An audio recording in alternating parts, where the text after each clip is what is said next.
Good afternoon, everybody in Riga and everybody taking part online. My name is Tony Lawrence.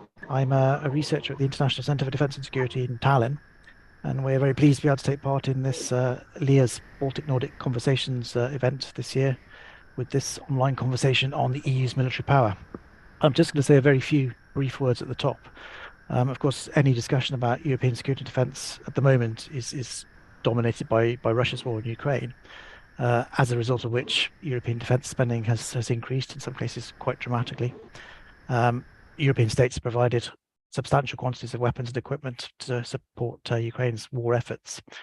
But at the EU level, the response has also been, I think, quite notable, not only in EU traditional areas of competence like sanctions and financial assistance, but also in the military and defence sphere. So initiatives like the Military Assistance Mission, like the use of the European Peace Facility to reimburse member states for their donations of weapons and equipment. The discussions we hope to see concluded next week about the direct procurement of ammunition, and also longer-term proposals like the European Defence Investment Programme and the Defence Strategic Programme and procurement process. You might make the argument from this that the war in Ukraine has pushed the EU further towards being a major actor on the world stage, but also a military defence actor, or at least a defence actor. And you might suggest that the EU is having a defence moment, or at least there's a European defence moment. So I have with me this afternoon a very excellent panel to discuss these issues from a range of both academic and official perspectives. I'm going to briefly introduce them in the order in which you've asked them to speak, but I'm only going to give their names and affiliations in order to keep an eye on the time. So our first speaker is going to be Mihai Chihaia, who's a policy analyst at the Europe in the World programme at the European Policy Centre in Brussels. Our second speaker will be Tania Lațici, who's a policy officer in the Security and Defence Policy Division at the European External Action Service. Our third speaker will be Erika Ellamaa-Ots, who is Estonia's permanent representative to the Political and Security Committee. And our fourth speaker, who's actually the only one not in Brussels today, is Sandra Fernandes, who's a professor at the Department of International Relations and Public Administration at the University of Minho in Portugal. Just before I hand over to them, let me remind you that the organisers are very keen that this should be a conversation. And we've asked the panelists to keep their remarks fairly short in order to allow some time for this. If you do have comments or questions, then please put them to us using the Sli.do and the code TEUC23, and that's available to you now. You don't need to wait until the end of the interventions in order to make your comments or ask your questions. So let's carry on with our panel, and we're going to start with Mihai, who we've asked to kick off and give us kind of overall scene setter to what's going on at the moment. So Mihai, it's all yours. Thank you, Tony. Thank you for having me. It seems after almost 3 years, I still forget where the unmute button is. So I'll try to give a brief overview of the overall security and defense environment in Europe at this point, and then I'll just add on top of this a couple of own thoughts on some important aspects related to EU's role as a military power. So of course we have the Russian invasion of Ukraine a little bit more than a year ago. This created a fundamental change in the European security environment. As you also pointed out, Tony, in the beginning, European security and defense initiatives have gained a lot of momentum, and we have had a lot of unprecedented changes, and I'll just quickly go through a couple of them. I think most importantly, we have many taboos that were broken. For instance, we had member states providing lethal weapons to Ukraine, member states that haven't provided lethal weapons before to any conflict area. Then we have also, of course, the EU financing delivery of weapons through the European Peace Facility. And I think here it's also important to note when discussing about the European Peace Facility, at least to me, it's an EU instrument that actually translated into practice. So the actual use of a new instrument, matching the ambitions of the EU with the realities of the security environment. Then, of course, we had other changes, such as Sweden and Finland applying to join NATO, Denmark opting in for CSDP. And then, of course, at the EU level, adoption of the strategic compass, which has been in the making before the Russian invasion. After the invasion, it was beefed up, and it contains, I think, more than 60 deliverables. And we are now a bit over a year, or almost a year since its adoption. But I'll let Tania to speak more on this, because as one of the pen holders of the compass, she can probably comment more on what has been achieved so far. Maybe I'll just mention one thing from the compass, which is the rapid deployment capacity. That capacity of around 5,000 forces that the EU could use in a conflict scenario, a scenario similar to the withdrawal from Afghanistan. If we go back in time, the rescue and evacuation mission from Afghanistan. Now, moving a bit across the board to NATO, NATO has regained, its focus on territorial defense. Also there we have NATO strategic concept launched last year. And last but not least, you also mentioned this, the defense budgets going up in many countries in Europe, and I'll come back to this.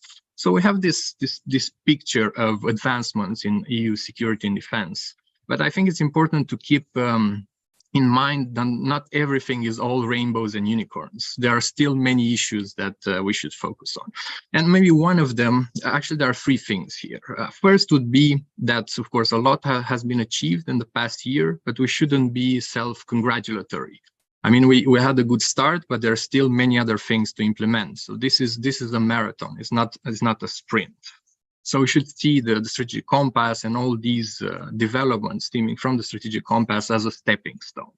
Then secondly, the dependency on US capabilities is still very, very high. And here I would go back in time to the moment of the rescue and evacuation mission from Kabul, where we had a wake-up call.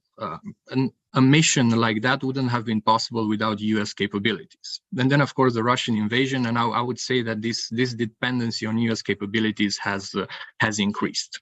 And then the third point, coming back to the defense budgets, there have been many increases announced. There is political will to invest in defense. Everything is good, but these pledges needs to translate into capabilities, needs implementation. So if you have pledges, they need to translate into capabilities that make it on the field. If they don't, then they equal with zero. And at the same time, they need, of course, to make it to the field, but also you need joint development of capabilities and joint procurement, especially in light of the inflation and the rising costs.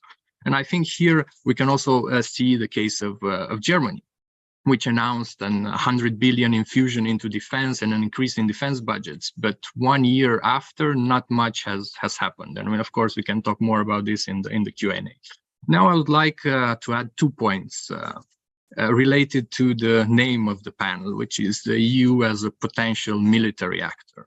And first point would be something that you already kind of mentioned before in the exchange before the panel, which is military mobility. Moving forces from point A to point B. The military mobility has been an important topic at EU level in the past 3-4 years. But since the Russian invasion started, we have seen how essential it is, especially when NATO is reinforcing the eastern flank, but also when we move equipment to Ukraine. So there is a lot of importance here. And I would say here there are like many issues. But firstly, military mobility is an area that connects much more than just the military. It connects, of course, transport infrastructure, digital, armed forces, and many other fields. And we have noticed that there are many issues in Europe that aren't new, such as inadequate transport infrastructure, so that tanks and other equipment can pass. The bridges cannot hold this equipment.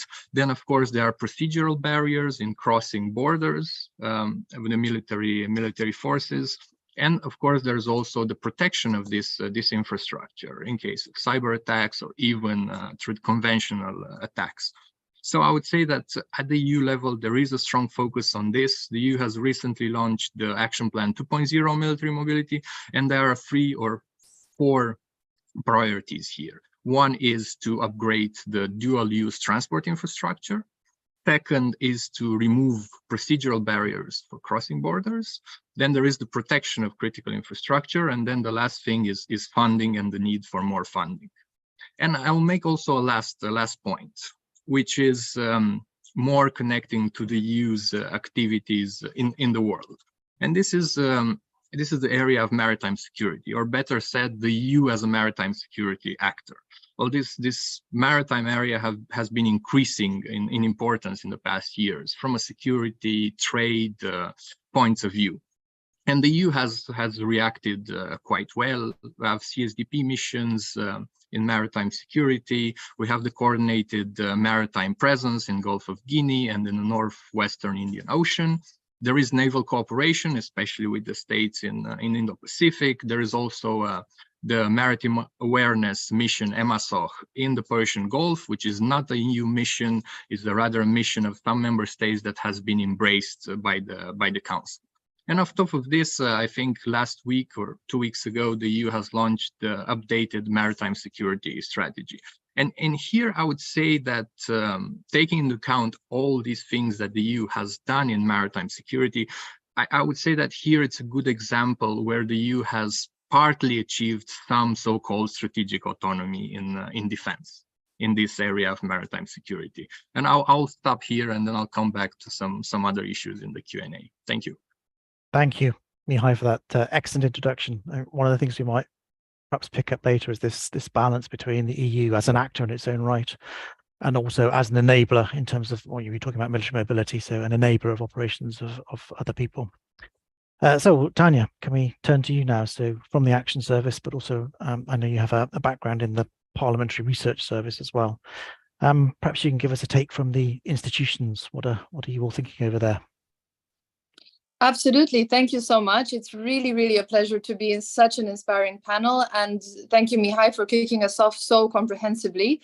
I was very delighted to see for once a fairly positive twist to a panel about European defense, because mostly I've recently seen panels on how can European strategic autonomy be salvaged and is EU defense dead? So it's quite nice to have a change on that. Now, I'd like to make quick points. First of all, I'd like to say a word on the EU's strategic vision and what that means, because that's quite important, I think, for the debate we're having today. Then I would like to make a second point about why the EU is actually serious about defense this time round. I know we've said it before, but hear me out. And third, what are the implications of everything I will say for the continent, so at home, as well as abroad for our partners?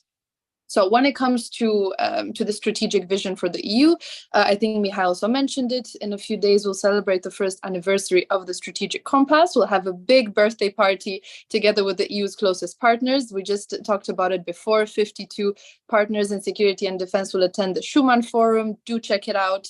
But generally, I think anniversaries tend to be always quite a good opportunity to reflect. So in that sense, I think it's really important to ask oneself, has the compass served us well? Has the compass achieved its purpose? Has the compass been useful? And these were the questions that we were asking ourselves here in the EAS when we were writing up the first annual progress report of the compass, which will be also public, by the way, on Monday. Now, the short answer to these three questions is yes. But you don't only get away, you can't get away just with the short answer. So the long answer comes right now. I think to start, the most important feature of the strategic compass is the fact that it is politically owned by member states. The fact that member states have invested in this process, project, strategy, whatever you want to name it, from the very beginning, really from the very beginning, before we even had a draft on the table. And that was so important. This made a key difference, and we see this clearly. And by the way, 80 plus actions, not 60, just to be factually correct and ambitious here. For instance, here in this context, the intelligence-based threat analysis that is really at the basis of the strategic compass gave it credibility, I believe, and the process was so welcomed by member states that we've done it yet again, especially after the Russian invasion of Ukraine. And indeed, the result was that the compass is not at all shy. If you read it, when we look at the world we face, the compass actually has quite some strong language on Russia, which I would say wouldn't be, let's say, that easy to negotiate perhaps before the invasion. So 1 year after the adoption, I would say yes, it has served us well. Now, has it achieved its purpose? Well, the compass's purpose is obviously to guide, to tell us where the path is, to give, I think, a sense of strategic purpose to this, maybe even to say chaos of EU action. Chaos in the sense that we're doing so many things that is often so difficult to keep track of all the different balls that you have to juggle and have in the air. So to put these different work strands into a common narrative of EU action, a fil rouge, as they call it in French. So it's about how we support partners. What tools do we have? How do we use them? How do our armed forces work together? How do our industries work together? How can they scale up? What do we do in peace promotion and mediation? How do we defend ourselves in cyberspace? How do we protect our space infrastructure? All of these different things that fit into a bigger narrative and vision, really vision for the EU in international security, I would say. So as I said, the annual report, so 1 year after the compass, we had a very frank assessment of monitoring exactly what has happened. I promise you no rainbows and unicorns in that report. It's not that self-congratulatory as we sometimes are, granted, but it's really the intention is really to guide, to say, okay, where do we need to do more in the next years? That was my first point. Second point, is the EU serious about security and defense this time? Yes. As the Americans say, as serious as a heart attack, I would say. I think Mihai also covered this very eloquently. There's really a palpable shift, I would say, in mentality, in perspective, in possibilities. There are many examples, which again, Mihai provided from, for the very first time, providing lethal equipment to a country under attack, right? Of course, we've mentioned the peace facility. There's also an EU military staff clearinghouse cell. It's not the most attractive name, but what it does is really attractive, I would say. EUMAM Ukraine military assistance mission in support of Ukraine, target of 30,000 people to be trained. That's not nothing. It's really the EU's most ambitious training mission so far. Of course, joint procurement of ammunition, but I think the Estonian ambassador is much better placed to speak about that, as the debate is still ongoing as we speak. Mission in Armenia and by the border of Armenia and Azerbaijan. Of course, the national developments, the German Zeitenwende, Danish vote was mentioned. Even the Irish are holding a debate on military neutrality, and they have the largest increase in defense spending in history. Ireland, right? Finland and Sweden deepening defense alliances. What we do in partnerships, this is also a key element. How does NATO perceive us? How does the US perceive us? How have these different strands of action rebalanced the transatlantic relationship? That's a really interesting one, I think, where we see progress very concretely. You mentioned maritime security. We're going to have a naval exercise with the United States in the Indo-Pacific for the very first time. It will be live fire involved, so it's no joke. So these are really, important elements that, if put together into a strategic or common strategic chapeau, if you will, provided by the strategic compass, they make sense. And to add to this, of course, the support that we give to partners in the eastern neighborhood, Georgia, Moldova, happening a lot there, but also in the south, very much so in the south. In the Sahel, we have a new military partnership mission in Niger, lots of EPF support. So I think, again, if you put the different puzzle pieces together in this common picture, I think it's fairly evident to see that the EU is serious about security and defense, and it's serious about its commitments and about delivering on its commitments. That was my second point. Third point and final point, what are really the implications when it comes to the continent and our partnerships, as I said? So at home and abroad. At home, I believe we already see that a majority of politicians, as well as broadly EU public opinion, there's lots of polls now by the ECFR and of course the EU's own Eurobarometer, that overall conclude, I would say, that citizens do see the value of the EU as a security and defense actor. It's so blatantly obvious in today's security environment that jointly we are strong, divided we are weak. It's a cliche to say, but it's really important, I think, to remember that and act accordingly, especially in front of Russia and China. Now, I think the fact that the EU is delivering on security and defense is certainly great news for NATO, by the way. Total complementarity, in my view. I'm a big fan of EU-NATO cooperation. And to me, it's very simple. If the EU develops defense capabilities and procures jointly for Ukraine, the transatlantic alliance benefits and becomes stronger. To me, it's really as simple. Now, abroad, I think certainly our partners clearly stand to benefit from a stronger EU in security and defense, because that would help us put a better offer on their table. It's quite simple as well. If our own resilience, capacity and capability, as Mihai also highlighted, is stronger and more credible, then of course we're much better placed to help our partners in achieving the same. So let me stop here. These are my 3 points. In conclusion, I hope you'll all join me in raising a glass on the 21st of March for the first birthday of the Strategic Compass. And I hope you'll do that while reading the annual report, which will be published next week. So thanks a lot and looking forward to the Q&A. Thank you, Tania, and thanks for your optimism. I've been involved with this subject on and off since 1998. And I'm perpetually disappointed, but maybe this time, yes, we're finally going to get it right. Erika, I mean, you represent a member state that has been perhaps a little skeptical of defence in the EU over the years, but have things changed now? What's your current perspective? Hello from Brussels, and hello to Tallinn and Riga, all audience in Riga, and thank you for inviting me to this panel. The view from Brussels is also actually very positive, and thank you, Tania, for this very positive view. Clearly, we have seen over the years lots of attempts to actually have kind of clarity about where the EU should go in terms of security player. We had the European global economy, global strategy, then various action plans, and then even when we drafted the strategic compass, I think it was very much this kind of wishful thinking about the world, that it's actually a good world. And then what happened now, I think you mentioned that this is the European defense moment. Maybe it is also a reality check. I would say this is a shock that provides opportunities. And I think that's the way we need to actually look at the moment.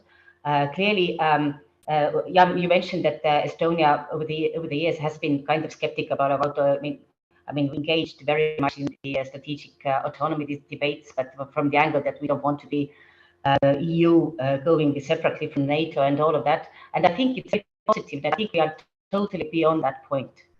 This is not really anymore the subject discussion. Now we have to deal with the real world, with a real Russia, with a real threat close to our borders. And clearly, I mean, our current commission set the ambition to be a global player. This was very much in the digital and green domain. But I think now, and I understand in BIS, there's also this serious thing that maybe we have to start thinking about security domain as well. And I think this is actually very much welcome. That I think the strategic compass is really the main pillar there. But of course, the real issue is how we manage that war. Because clearly the future global role of the European Union will be defined how we manage that war, whether Ukraine will win and what kind of peace comes after. Of course, this is not really the subject of discussion, what will be the EU-Russia relations in the future, but clearly the peace, if this is not defined by the current international law principles, territorial integrity, all of that, then I think you can forget its role and influence in the world, as we need this to have in the future. All the keywords have been mentioned, but maybe I just go through them and try to explain what it actually means for us and or how we achieve that. For example, the peace facility. Let's be clear, this is the first time ever European Union supports a country in a war militarily. This is a total mind shift. And I remember those meetings where we actually attained these decisions basically within hours, not even within days, but hours. It was a Sunday afternoon. Member states were gathered, and within 2 hours, the decision was taken to launch the first package under the peace facility to help militarily Ukraine. Absolutely groundbreaking vision. Now we are about to launch an 8th package, and EU has close to 4 billion euros through that peace facility, but this is just one element, because of course this just complements the member states are doing separately, and there are numbers around that we are close to 14 in total what the member states are doing. Of course, lots of military aid is not public information as well, so we actually do not really know the number. But clearly, the way the peace facility has been used, this was never the purpose. It was supposed to be just to give support to training cells for third countries where EU tries to make a difference. But now it's becoming really the vehicle to have this kind of under the EU chapeau, a joint support to Ukraine. Secondly, of course, the Ukraine mission, the training mission, and Tania mentioned the ambition is to train 30,000 people and to reach 15,000 already by the end of April. I understand that it's going very well. There are sufficient Ukrainians who really want to be trained to give their contribution to in the defense of their homeland. Estonia is doing its own part, but of course, main training centers in Poland and Germany. Again, initially, it was always said that the CSDP mission cannot be done on the European soil. It was something that was meant to be outside of the European territory. Now, when there is a will, then there is always a way, even a legal way. So at the moment we are training, we are very happy. And again, it shows a total mental shift in our thinking. And then maybe then you mentioned the ammunition element that will be the main subject for discussion on Monday, when the defense and foreign ministers will meet. The Monday initially was proposed by the Estonian Prime Minister during the last European Council, and we have been very impressed by the way that all institutions have really engaged in trying to work out the mechanics of it.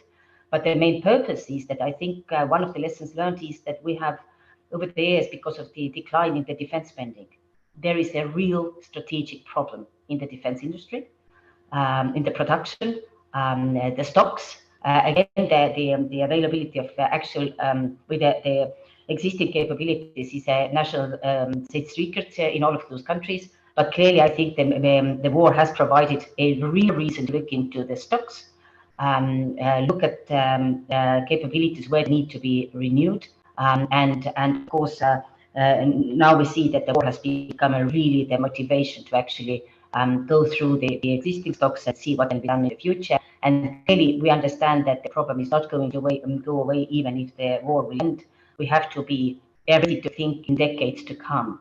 What do we do with our capabilities and industrial industry and with the defense industry? And this is something that will be the discussion on tomorrow. Of course, our proposal is that member states would agree to have 1 million rounds of ammunition by the end of the year.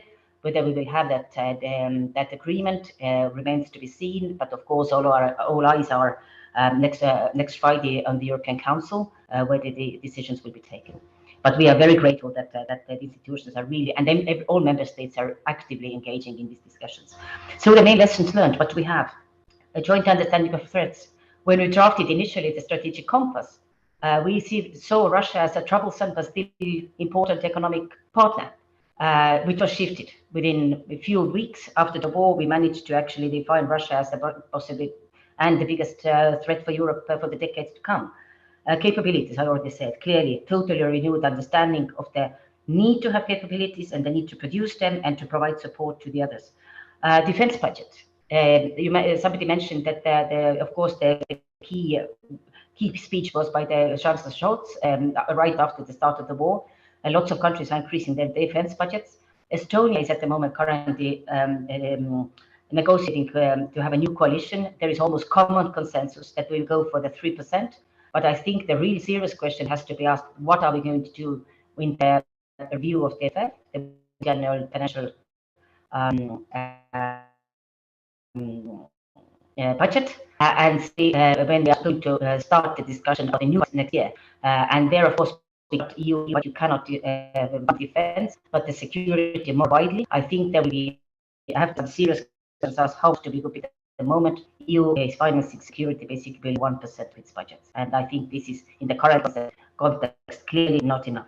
Then another lesson learned, clearly we have a renewed self-esteem as a security provider.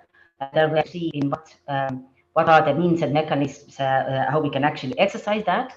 But there is strong willingness, and I think we have never been as united among member states that yes, we are in it together. Dependencies. Clearly, we see that economic dependency can become a security challenge. So we have to reduce all those dependencies, and here we have to look at defense and economic domain as a total. Clearly, the importance of partnerships. Some clearly mentioned, if we didn't have such a united understanding among the G7, Americans, Brits, Norwegians are not part of that, but I mean other like-minded countries as well. We understand that now we have been more dependent on each other and on our help, and I think it's very good. And this is nothing to be ashamed of. I think we all of those G7 have its role to play, and of course EU has been very, very important player there. And of course, all the discussion about the future security architecture. This goes to the foreign policy as well, and mainly of foreign policy. But clearly, we have to see that that the peace that will be established will be based on the international law, on the main principles, where European capabilities will be able to support its diplomatic understanding and its worldview. But I stop here, and I would be happy also to answer to any questions. Thank you. Thank you, Erika, and thank you for reminding us of these very important defence industrial questions. And I know the EDA and the Commission have made some proposals in this direction. Be interesting to discuss how helpful those will be maybe a bit later on. So, Sandra, you are the second piece of academic bread in our officials sandwich. So let's hear a perspective from the south of Europe. Thank you. Good afternoon. Thank you. It's very interesting to be here today and to share this debate in such a crucial moment for the EU's military power. That is the topic of this panel.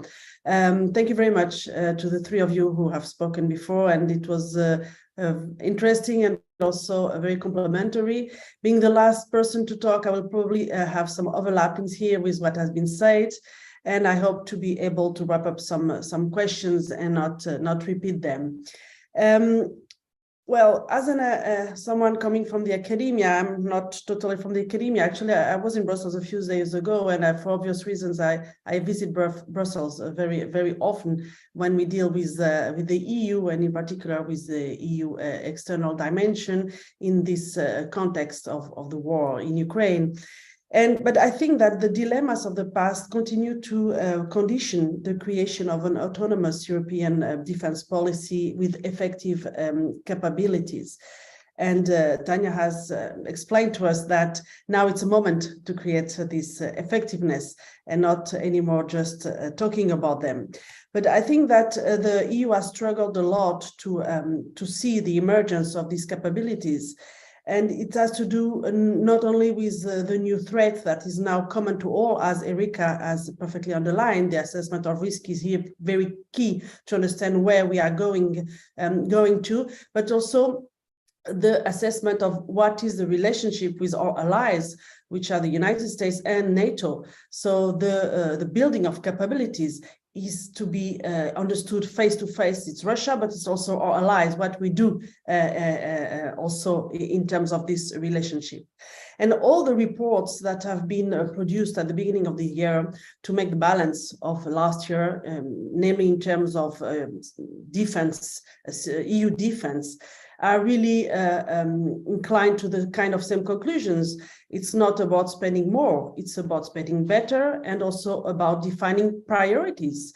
Because as Erika also underlined, it will take decades to have our European industry really capable for autonomy. So what are the priorities right now? And I think this is something that at least the public opinion do not see quite clearly. And also coming back to the concepts that have been strategic concepts that have been approved last year by the EU and NATO at the same time, basically. So most of the EU member states were also thinking about the reformulation of the Madrid concept, of the NATO concept of the summer. It's clear, it's striking, and it's evident the positiveness, the optimistic way that we saw in the previous concepts of 2003 and 2010 are totally gone now. We live in a very pessimist environment in security-wise. So I think that despite the urgency that is now really acknowledged by all the stakeholders, and in particular the EU member states, I think that we need to understand where do we come from in terms of European strategic autonomy. And actually, Mihai presented very well the work done by his institution. They have a beautiful report on the EU learning the language of power and questioning that question. A very interesting report that remembers us that this was the motto of Joseph Borrell when he assumed his mandate as High Representative. He advocated for the EU need to learn the language of power. And I think that Russia has definitively, for sure, compelled the Union in that direction. So the EU wants to learn the language of power, But again, I think that the main reason is really, and I again join myself to Erika's assessment, it's really because it has helped to unify the assessment of risks that was lacking before. And coming from the, talking from this most southwestern periphery of the continent, of the EU and NATO, it is certainly sensible because Portuguese geography is not the East, but still Portugal has been very active in endorsing and supporting all the EU policies, including military support to Ukraine since last year. But I will keep the Portuguese specific case to the Q&A if you are interested in hearing more about that. So when we talk about autonomy, European autonomy, I think it's important to recall that the reference was autonomy from the United States. It was quite important in the debate before the war started. And in my point of view, what does it mean for the EU to have autonomy? There is, of course, a dimension of capacity, material dimension, a strategy concept. We could say it's solved. We have one since last year, a new one that, as Tania underlined, is really a guide, a way to see what is the way forward, what should be common, but also a reflection that I think is still in the making. Also, we have understood that huge U-turns have already been operated about what is the nature of the European Union as a security actor. We still have the normative dimension that is brought at the forefront in the strategic compass. What does it mean to defend values? I think these questions are still being defined, despite the fact that we have these guidelines in the document. Concerning the material dimensions, so money, investments, capacities, I think that if we look again at the data that are available for the last years, I think they still do not reflect the numbers that will change drastically. Weaponization is a reality, not only in Europe, but also in the Indo-Pacific. And the EU is going to participate in this dynamic of weaponization. So this is also, I think, a question that we should look at. And the last maybe food for thought that I would like to leave for discussion is that a kind of tension is still present and still evident when we think about defense, European defense and autonomy. This is a tension between the Atlantists and the Europeanists, and still present, it still exists. Portugal is clearly a country that shares with the Baltic states the Atlanticist vision of EU defense.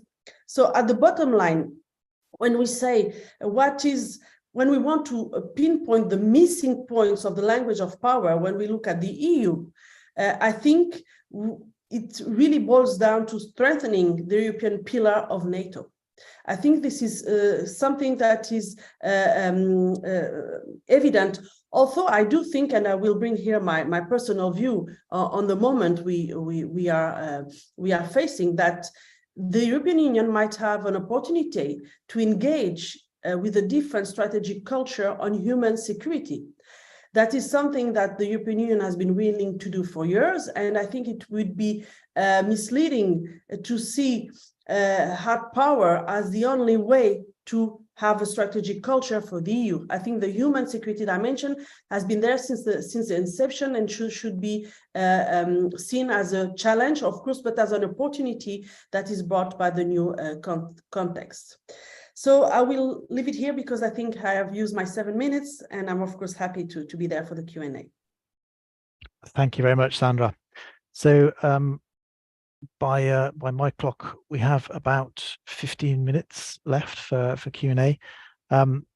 There's nothing coming in from the audience on Sli.do, so just to remind people, if you want to comment and question, please do so on Sli.do. But let me maybe kick off and come back really with a question inspired by Sandra's sort of last point, or last but one point.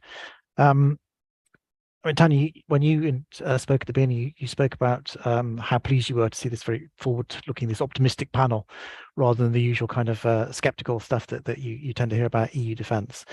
And we've talked about this EU defence moment, this European defence moment.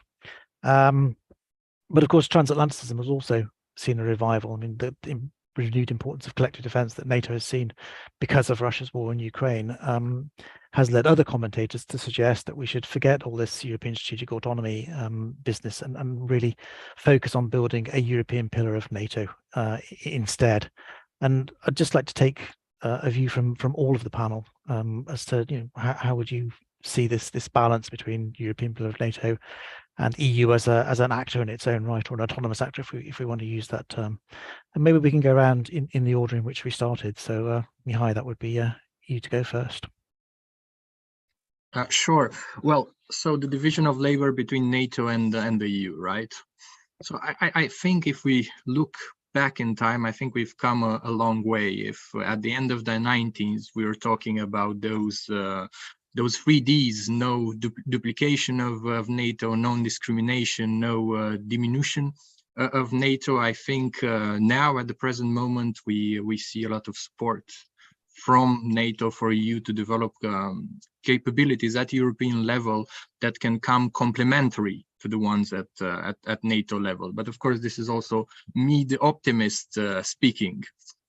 So I would say that at this point, the complementarity is clear. It's also mentioned in the 3rd NATO-EU declaration, and there is, I think, a high degree of cooperation between EU and NATO. And I mean here specifically the exchanges at staff level. There are a couple of areas of cooperation that are flagships, such as military mobility. I think recently there was also a joint task force launched to discuss the protection of critical infrastructure in Europe. So I would say that it's a good moment where we see this support, you know, to develop EU capabilities that help NATO. And I think this argument can also be made in case of other instruments that the EU is developing, such as the rapid deployment capacity that I mentioned. So to end, I see the division of labor quite clear. Territorial defense in NATO, while external involvement in crisis is EU's business. And I'll stop here. Thanks, Mihai. Tania, please. Go. Thank you. I knew my optimism would be turned against me. Unfortunately, it's a burden I'm happy to bear. I fully agree with you when you say that transatlanticism has seen revival. I fully agree, but I think we probably see this in different ways. I think the fact that the EU needs to step up in security and defense is a prerogative to to ensure the revival and the advance of the transatlantic relationship. So it's not either or. It's really not. And I think what really changed or turned the table, so to speak, is the fact that I think the EU now in security and defense has gained a lot of credibility, which has accumulated also progressively in time. We also shouldn't forget that the EU is a very new defense actor. We're barely going to school, I think, in years of being in the business of security and defense. So I think that should also be kept in mind. But I think another important element is the fact that the US perspective of the EU's role in security and defense has changed. And this is visible in many different ways. Of course, we have a very friendly administration sitting in the White House. This is, of course, really important, so to speak, to advance on this front. But we see it very concretely. I mean, ever since last year, actually, we have now a dedicated security and defense dialogue with the United States. This is not nothing, because what this dialogue actually signifies from the American perspective is that the EU is an interlocutor in security and defense in its own right. And there's a reason why we didn't have a dialogue before. So that reason you can deduct yourself. The conversation was mostly relegated at NATO because the understanding was that the EU doesn't do much in defense per se. It does usually what NATO or the US isn't interested in, so to speak. So I think that has changed very pragmatically. One is the dialogue, but also we have seen US participation in PESCO. Military mobility was mentioned. the US and now has signed an administrative arrangement with the European Defence Agency, further adding another layer to our cooperation. So these are very important building blocks or bricks, if you will, in this. Well, I don't want to use a wall metaphor because that can't go well. But you understand my point. I also mentioned we're going to have a naval exercise with the US. Again, if you take a step back and put this in perspective, this is quite something. And I think, again, this credibility that the EU has earned with a lot of effort, and it's not just the EU, it's EU and member states, of course. When I say the EU, this is what I mean, this new level of unity. And I think Sandra said unification of threat assessments or risks in the EU. This certainly helped advance the debate much further. Now, another important element, and this relates to the US as well, is the fact that in every strategic document that the US has released in the last years, China is very clearly depicted as the long-term and main security challenge and priority, right? The so-called the pacing challenge. Of course, I don't ignore the fact that the Americans are doing a lot for Ukraine and that Russia is also very well recognized, but it is seen in a very short-term perspective, while China is really the long game. So the Americans, of course, have now an interest to empower the EU much more than they have before, to be able to hold the front in Europe. For much better than we have done so far. So to conclude my answer, we can't afford to choose the EU or NATO or the EU or the US. We simply need both. Thank you, Tania. Erika, please. Thank you. Well, full agreement with all speakers, but I would just like to add, I mean, not undermine the action plans, declarations, dialogues, roadmaps, and you name it. This is all important building block for the future. I mean, and once the war is over, this is how we organize our relations. But the most important that counts is the actual cooperation when we help Ukraine, and this has been excellent. So it's not NATO, but it's basically all member states in both of these organizations. We have the Rammstein formats, we have cross briefings. So basically, this is what counts. The rest is only complementary. Thank you very much. Thank you. And Sandra, please. Yeah. Well, actually, your question and the answer that we have been hearing, and I mostly agree with all of them, just remind me of the intervention of Mr. Hans Pöttering last year in these same conversations, that he was underlining 1 year ago that the EU should be able to define what are its own interests, to also be able to speak for itself, to find its own solutions for security, if it wants to have a dialogue with, he was thinking about Russia, but I would add to Mr. Hans Pöttering this year that it should be the case as well concerning the transatlantic dialogue. And I totally agree with Tania, it's not an either or situation. It's really about being able to have an own assessment of what are our interests, what are the priorities, and how we defend them. And at the moment, and if we look at Portugal, for instance, the Portuguese government is really clear on that. The Portuguese government says, yes, support Ukraine through EU channels, but in a robust transatlantic alliance. And also because a country as Portugal, for instance, is looking very much at the next year's elections in the US. And if the Biden administration is a somehow friendly administration, we don't know who will be the next US leader. So it's not an either or situation. I totally agree, because the Europeans need to do things for themselves, but in a robust transatlantic relationship. I think it's absolutely out of doubt that this is a huge the context where the EU robustness is going to happen. Okay, thank you. We have a couple of questions coming in from the audience out there, both to do with defense capability building, and I'll ask them both together, and I think then by the time we've gone round the panel once more, we'll have basically run out of time, and we'll go around in reverse order this time. So Sandra, starting with you. But the first question is about PESCO. Is PESCO fit for purpose in delivering the military capabilities that Europe needs to build now, or is it now marginal? And the second question is about procurement in their rush to rearm, it says member states not always buying from European defence manufacturers. And does this matter, or should they be buying European?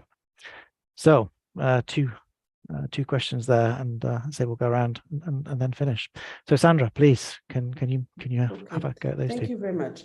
Maybe I will take the PESCO question, and just for me, PESCO, for me, and not only for me, I think it's logic of the of this initiative is to start to build a strategic culture among member states. It's not about building a new defense industry. It's really to help EU member states and companies in the member states to start working together on common projects to deliver on useful assets for EU member states. But it's not about really strong defense capabilities. It was, I think, thought as a way to get things started. So I don't think we should expect from PESCO the achievement of building an EU military capacity. So that would be my answer. Okay, thank you. Erika, please.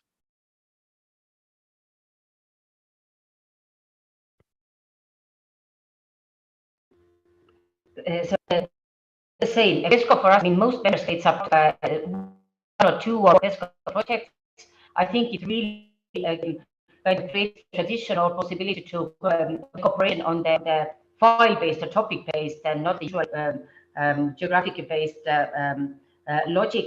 So there are, of course, successful projects and maybe less successful projects, but it's very good that it's there. The procurement, there are member states who put very hard procurement needs to be done from the European market. I think this is a strong preference by all, but I think there is also very strong understanding that if the market and the industry cannot provide in the context of war what we need, then we have to look elsewhere. But the preference is, of course, to boost up the European industry to be able to actually respond to those needs that we have. Thank you. Okay, thank you. Tania, please. Very briefly, basically on both questions. On PESCO, I'm a very big fan of PESCO. I actually have a PhD in the future now because my job doesn't allow me to do anything else on the side on PESCO, basically. So I'm quite passionate about it. I think politically and strategically speaking, PESCO is really about forming this reflex among member states to work together on security and defense very concretely. So I think we should probably see it as a muscle that we keep training, and that hopefully very soon will become perhaps more fit for purpose than it is today. It's also important to be realistic, of course, on what PESCO can achieve. I remember having written a paper for the Egmont Institute, which it was called "No Pain, No Gain." It was on PESCO, so I would reiterate that plea. And I think if I would think about a recommendation for the future for PESCO, would be to inject perhaps more politics into it, because I think we have played it fairly safe, and we have followed procedures and working groups and all these different things that sometimes can slow things down. So I think perhaps now it's a good opportunity to inject more political energy into it. And I think the fact that now we see one of the flagship PESCO projects, military mobility, be really so attractive to partners. US, Canada, Norway, UK as well got political agreement to join the project. That's really important. And I think that also demonstrates to member states that this framework has a much perhaps bigger value than we see it at the moment. On procurement, I can just, of course, echo what Erika has said. I think it's about balancing in the current context. It's really about balancing very urgent needs where you really need to put stuff on the ground immediately and you buy it where it's available, with, of course, the more medium and long-term perspective where you also need to think about your own defense industry. What does this mean? Does this help you to scale up? What does this mean in the long term? What does this say about your dependencies, about your ability to react to a crisis? So it's really a balancing act that we need to keep in mind here. So that's what I would say. Thanks a lot. Thank you very much. And Mihai, if you'd be brief, that would be fantastic. Absolutely. Just very briefly on PESCO. I mean, I fully agree with Tania and what everyone said. It works as a catalyst for further cooperation between member states and also cooperation with partners. And I had in mind the same example as Tania with military mobility and engaging with the UK, Norway, and the other actors.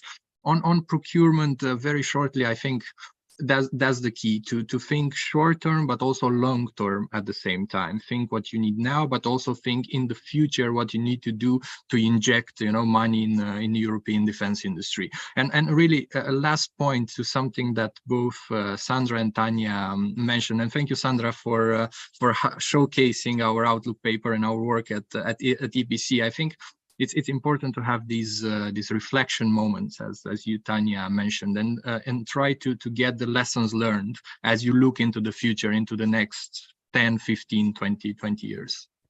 Thank you.